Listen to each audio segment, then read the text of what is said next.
Assalamualaikum warahmatullahi wabarakatuh. Selamat berjumpa kembali dengan saya. Di sini saya akan membahas pengajaran tentang teks eksplanasi bahasa Indonesia.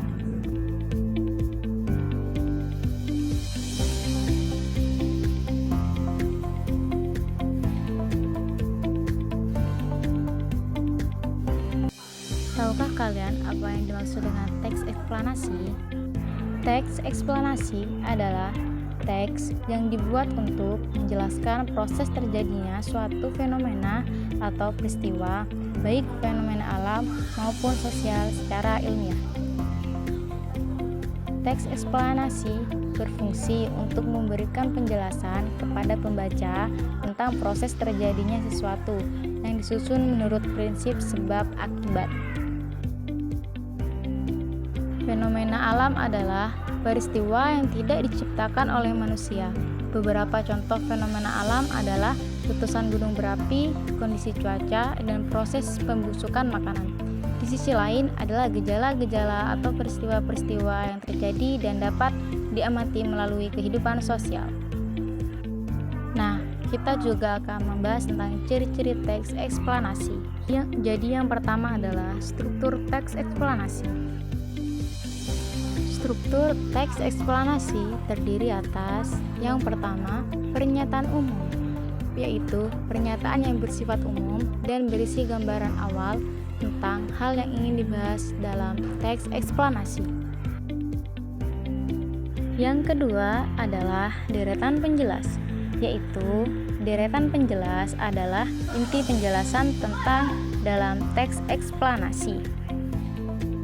Selanjutnya yang nomor 3, yaitu interpretasi.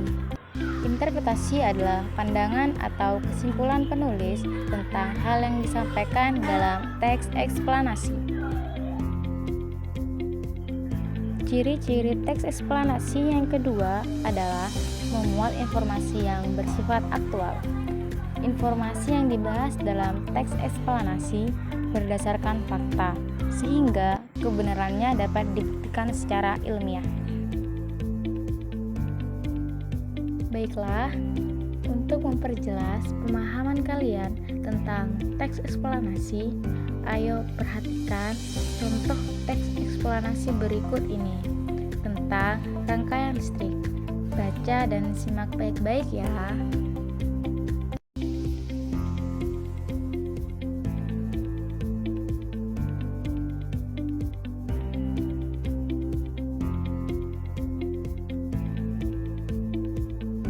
Bagaimana?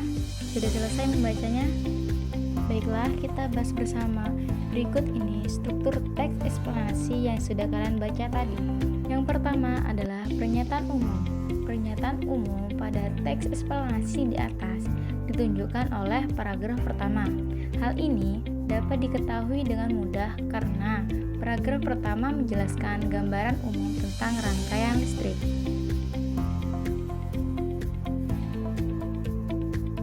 Berikutnya, bagian dari teks eksplanasi di atas yang berisi penjelasan detail mengenai informasi yang ingin dibahas dalam teks tersebut ditunjukkan oleh paragraf kedua, ketiga, dan keempat.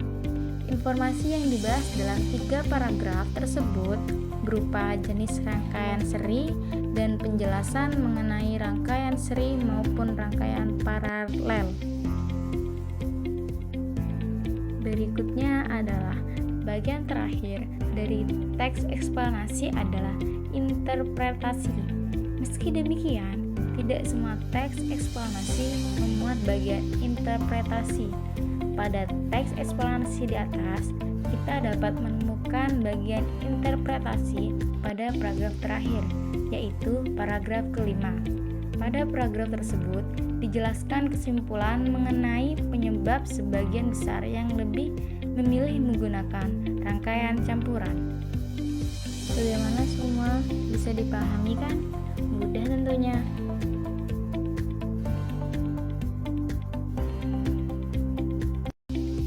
Berikutnya, kita akan membahas tentang bagaimana cara menemukan informasi dalam teks eksplanasi. Yang pertama adalah membaca membaca teks eksplanasi tersebut dengan seksama.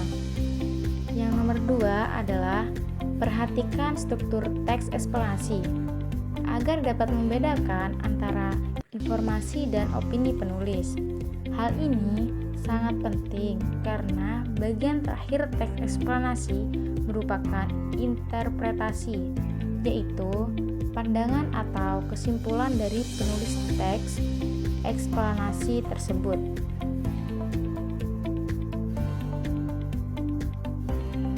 Nah, sekarang bagaimana cara menyampaikan informasi dalam teks eksplanasi? Informasi dalam teks eksplanasi dapat disampaikan secara lisan dan berupa tulisan.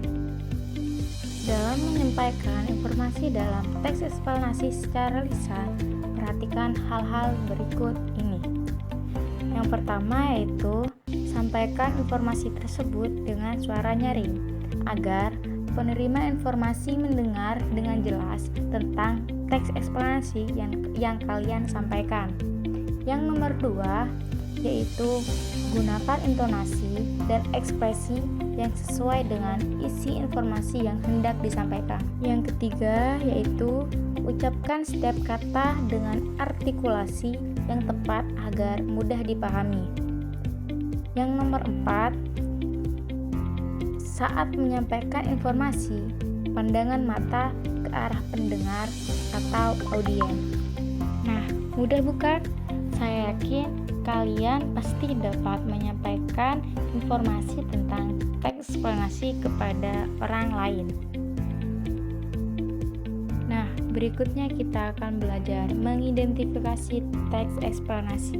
Kalian dapat bedakan teks eksplanasi dari teks lain dengan memperhatikan struktur teks tersebut. Perlu diingat bahwa struktur teks eksplanasi terdiri atas pernyataan umum, deretan penjelas, dan interpretasi. Di samping itu, kalian juga dapat membedakan teks eksplanasi dari teks lainnya dengan memperhatikan informasi yang disajikan dalam teks tersebut. Berikutnya, informasi dalam teks eksplanasi harus bersifat faktual, sehingga teks yang memuat informasi non-faktual tidak termasuk teks eksplanasi. Nah, bagaimana semua?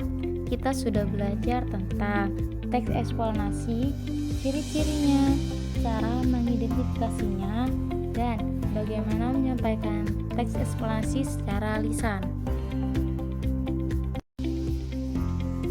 Demikian tadi video pembelajaran tentang teks eksplanasi. Sampai jumpa pada video pembelajaran berikutnya.